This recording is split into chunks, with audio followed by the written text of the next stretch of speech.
welcome to my video. This is a recipe for roasted red pepper salsa and it's absolutely delicious. You're going to need 3 red peppers, the redder the better.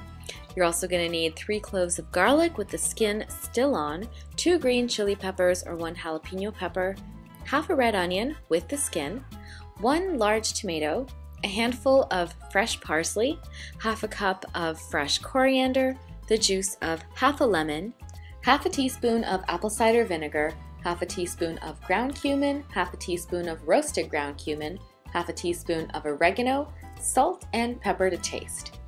Now set your oven on broil, then line a baking tray with some foil wrap. This is really going to help you when it comes to cleaning up. Lay out your veggies on the foil, the tomato, garlic, chili peppers. Make sure that they're spaced out and not too crowded. Then pop the tray onto the top rack of your oven, and these really need to broil for about 25 minutes, and I really need to clean that. Halfway through, you'll need to turn the peppers so that they're evenly roasted on all sides. Definitely use tongs to do this because they will be too hot to handle, and you should really remove the chili peppers at this point because they will be done. Then pop the tray back into the oven for the remainder of the time. While the peppers continued to broil, I set about removing the label from this old jar of coffee. I ran it under some hot water and sure enough, the label started to peel off. This is what I'm going to use to store my salsa. When the veggies are done, extract them from the oven and allow them to cool. The peppers are going to need to be peeled and de-seeded, which you'll have to use your hands for, so it's absolutely imperative that these are cool enough to touch. For that, you're going to need at least 20 to 30 minutes. Just transfer them to a plate and forget about them. While you wait, you can certainly add some of the items to the blender, starting with the tomato. The tomato skin is so tender, so it doesn't need to be peeled. Then you can add the apple cider vinegar, the spices, and the fresh herbs.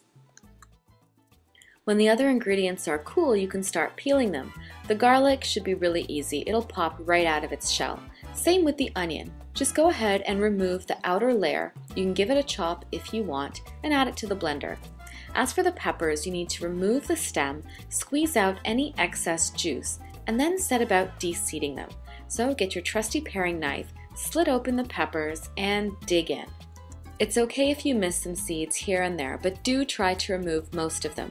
Same goes for the skin. Try to remove as much as possible.